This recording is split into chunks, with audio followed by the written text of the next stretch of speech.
the boy doing things has announced that he will be dropping P3 in 2027.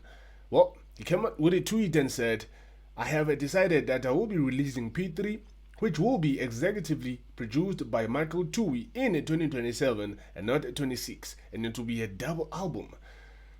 Before I tell you how I feel about that, of course, if you can track back to when he first announced that he will be releasing P3 very much soon, it was on this song, Mad, and he came out and said the following. And we don't fix.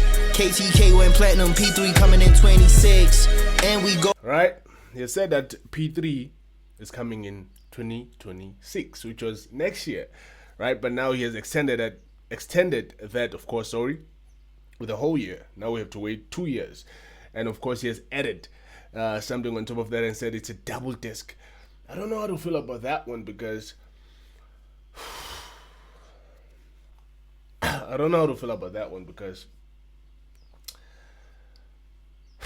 bro, long projects, they don't hit anymore, right? People prefer 15 tracks, short projects, which they can consume and then move on to another one or come back if it's that good, right? I don't know if people can now wait and listen for something that is, because if it's double disc, that can be like 30 something songs, if not 40 something songs, depending on how much each one has, right?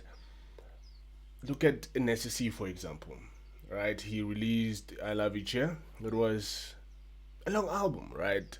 I think close to 20 songs or 21 songs, I don't know, but it was a whole lot of songs on that album.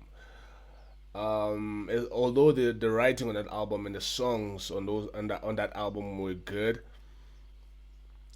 but it being long also has an impact on how an album does, right? It might reach some people, but it might not do much at the same time. People nowadays, they don't consume long projects. They want something short, right? Because the social media has made the attention span not to be the same as how it was before, right? So that's the only concern. Okay, not the only concern. That's one of the concerns that I have with this one. But yeah, I'm sure the slimes will, of course, gladly consume that one. I know for sure they'll gladly consume that one. And I also feel like maybe it can give us something maybe by the end of this year or next year just to hold on to before we get that album. And also, I hope this album also is gonna be the best one, because remember when he of course was about to release P2, there were so many delays. It kept on being postponed up until of course it was released. But before then, TTM came out and TTM was solid. That mixtape became his, like, one of his, not his best, the best mixtape that he has ever released, right?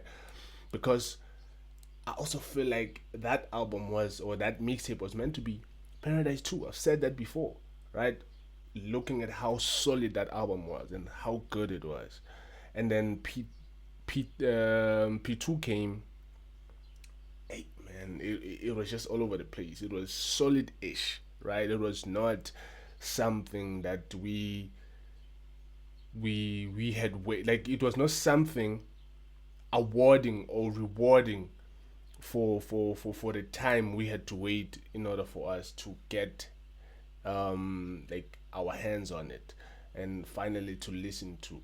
It was not something that was appealing that much. It was good, but it was not excellent compared to TTM, right? I think he wasn't too sure. So I feel like maybe this one, if he can put the very same energy into it, then he can definitely give us one of the best albums ever when it comes to that.